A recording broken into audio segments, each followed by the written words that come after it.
Hi everyone, welcome to my very first wildlife YouTube video. My name is Jen and this is Toby, the star of our show. He's a spectacled flying fox. Flying foxes are one of my personal favorite animals, so I'm going to be telling you a little bit about them today. Toby was unfortunately an orphan as a baby. We found him on the ground alone, no mom in sight. So the wildlife rescue group that I'm a part of took him in, and he's been spending the past few weeks with me just for a little extra TLC before he can be released back into the wild. Toby's about 17 weeks old now, so he's just kind of starting to learn how to fly. He does flap around quite a bit, hasn't really had too many successful flights yet. Typically at about the 10 to 12 week mark is when they'll start trying to fly. So he's a little bit of a late bloomer, but every bat is different, just like it is for people. Spectacled flying foxes are one of 4 different kinds of flying foxes that live here on mainland Australia. The others being the black flying fox, the little red flying fox, and the gray-headed flying fox. Spectacled flying foxes are a little bit more restricted in their range. They're only found up here in far north Queensland, all the way up to the tip of Cape York, and they typically inhabit rainforest habitat, or at least very close to rainforest. They're called spectacled flying foxes, or speckies as we like to call them, because it does look a little bit like they're wearing spectacles. They've got this nice bronze fur right around the eyes that forms rings like they're wearing little glasses, and that's where they get the name. The spectacled flying foxes are an endangered species. In 2019, there were some estimates done going around finding different camps of flying foxes, and they estimate there's about 38 to 56,000 of them left. They are pretty large for a bat. A lot of people think of bats and they think of the little tiny insect-eating bats, but flying foxes are a type of bat. These guys, like I said, get pretty large with a wingspan of up to about a meter. We'll see if he'll let me stretch out his wings. He's being a little bit shy at the moment. I will be talking a little bit more about wings later on, but there's one wing almost. We'll get there. So they do have about a 1 meter wingspan as adults, and they weigh in at about 760 grams. So female flying foxes generally give birth to just one baby or pup per year. They are placental mammals, so unlike most of Australia's mammals, which are marsupials, they have that pouch that they will raise the baby in. These guys give birth just like cats, dogs, monkeys, squirrels, humans, just like we do. They are placental mammals. When the baby's born, again, it's born pretty much upside down. Mom kind of catches it and cleans it up, and then that baby is basically clinging onto mom for the next 3 to 4 weeks of its life. It drinks milk like all mammals, and the nipple on the flying foxes is actually located kind of under the armpit, under the wing pit here, as I like to call it, and that's where baby will kind of hang on onto the belly, drinking milk from that teat. Once the baby's too big for mom to carry around, she can only fly with so much extra weight on her. You gonna chew on that? That's all right. She can only fly around with so much extra weight on her, so once that baby is too big for her to carry around with her, she will actually leave it in the creche tree, in the roost tree, overnight while she is out searching for food. So it'll be left with a bunch of other babies. It's not all alone. Babies of the same age will be there with this young bat while mom is out foraging for food, and then in the morning when she comes back full belly, they reunite, which is quite a feat in itself, because some of these camps of bats can be tens, hundreds of thousands of bats large, and it can be quite difficult to find a single bat in there. So the baby is constantly calling for mom, and she will pick up on that and go back to her baby, and again they're reunited and hang out there during the day and do it all over again the next night. Normally at about, like I said earlier, 10 to 12 weeks, the babies will kind of start to fly, and that's when they can start to leave the creche and go out with mom looking for food.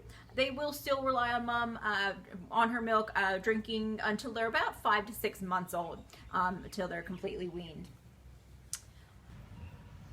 So one of the coolest things about flying foxes and bats is their ability to fly. They're the only flying mammals. So we do have flying squirrels, gliders, and they do sort of kind of fly, but it's not true flight. They're really just gliding from place to place. Bats, flying foxes are the only mammals that have achieved true flight. And obviously they do that by using their wings. Toby is being quite camera shy today, so don't know if he's going to let me show you, but I will put some other clips of bat wings up on the screen for you. Microbats and flying foxes both are classified in the order Chiroptera, which literally translates to hand wing, because their wings are very similar in structure to our hands and our arms.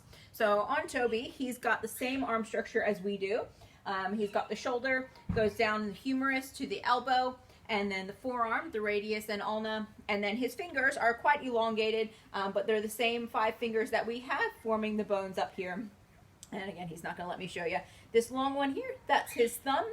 So it is a bit longer than the thumb on the microbats, but these guys will actually use that thumb quite frequently for walking around, crawling. When they're not flying, they do have to have some way to get around in the tree branches and such. So they'll use that to hook onto things, to grab things, grab food with it, and get it to their mouths. So that thumb is actually quite important for their movement. They do spend, as you have seen, and as I'm sure you know, they spend most of their time upside down, and that's completely natural for them. These back feet are completely at rest when he's upside down. It doesn't take any real work for them to hang. When a bat's hanging upside down, its body weight is actually pulling on the tendons in its feet, causing them to close around whatever it is it's hanging on. So again, no real energy is going into hanging. It's when they take off that the energy is required. They need muscle action to open up those feet again. So to fly, basically he would just start in this upside down position, let go with those back feet and drop and start flapping, and he would take off.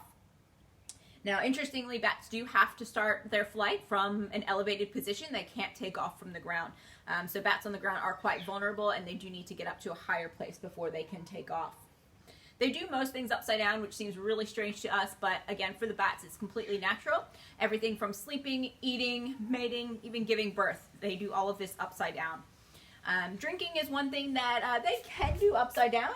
Toby, for example, he's got a little hamster dripper water bottle that he drinks out of, so they are capable of drinking in that upside down position. But a lot of times in the wild, the adult bats, they actually drink by skimming their chests along bodies of water when they're flying, and they'll lick the moisture off of that fur. Toileting is another thing that they do from an not upside down position. We call it inverted. So they'll actually flip themselves right side up and hang from their little hooks, those little thumb hooks, and they'll toilet, and that way it doesn't, run all over their bodies. They do like to keep themselves clean. They're usually licking, grooming. They've got to keep those wings, especially in tip-top shape, so that they are able to fly. The wings themselves are quite thin. They're kind of leathery feeling, but they're very strong, very flexible. Now, to find food, microbats, the little insect-eating ones, they use echolocation. So a lot of people are familiar with that. They emit a sound, wait for the echoes to bounce back, and that's how they locate their food and objects that might be in their flight path. But flying foxes do not use echolocation at all. These guys rely completely on their sense of smell and their excellent night vision to find their foods.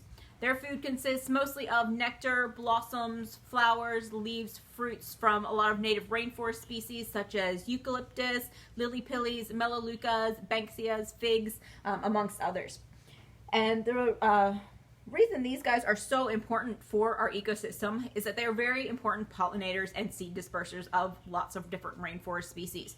There are several that actually are completely reliant on flying foxes for pollination. Without flying foxes dispersing the seeds and the pollen, we would not have these species that are so important, not only for flying fox health, but the health of lots of other animals that live in the rainforest also. So these guys, they eat the fruits, and on their travels, when they toilet, they poop out the seeds and plant new trees.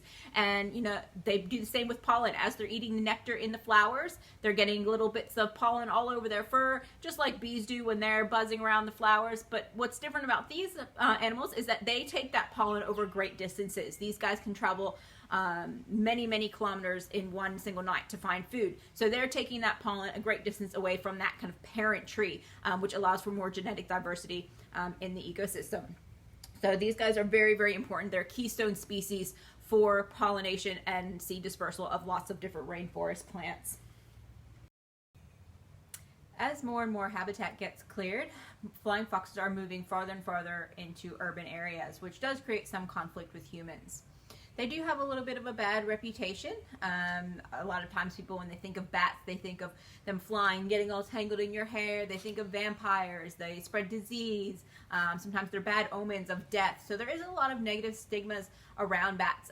But really, like I've been emphasizing, they're very important for our ecosystems. And we do need to learn to coexist with them. For that very reason. And I understand not everybody is going to love bats. We can't all be crazy bat people, but the important thing is that we do realize that they are important for not only for us, but for other animals too. If we protect the environment that bats live in, we're also protecting it for possums, koalas, gliders, parrots, all different kinds of animals, not just the bats.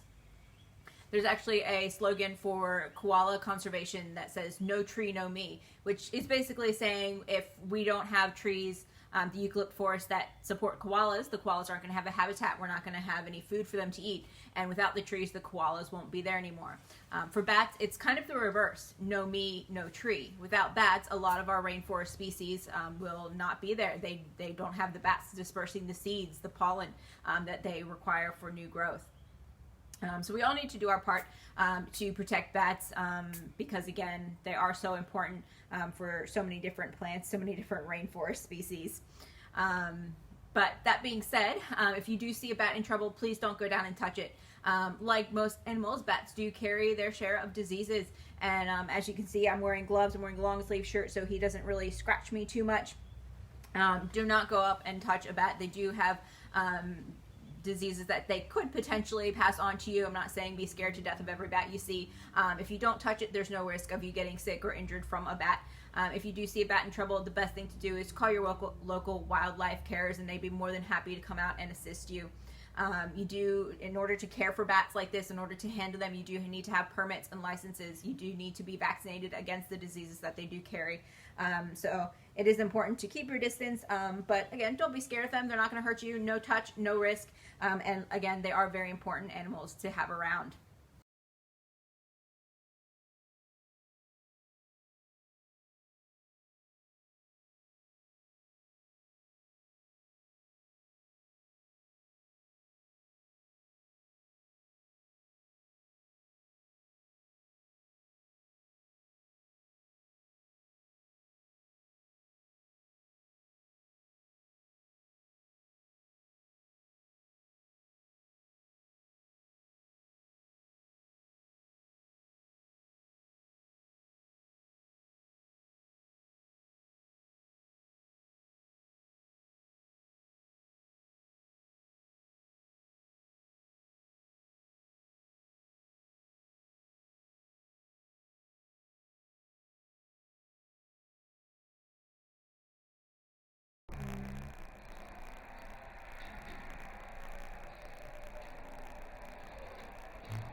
Guys, thank you so much for watching my video today. I hope you liked it. I hope it wasn't too corny. It was my very first one, so I hope you really did enjoy it. You learned something new. Please like it, share it, subscribe to this channel, and hopefully I should have some more videos coming your way. If you do have any questions, because I know there's so many more topics to cover about flying foxes, about bats, microbats opens a whole new door of things to talk about. So if you do have questions, please put them at the bottom of the post, and I will do my best to answer them for you. Thanks, guys. Bye.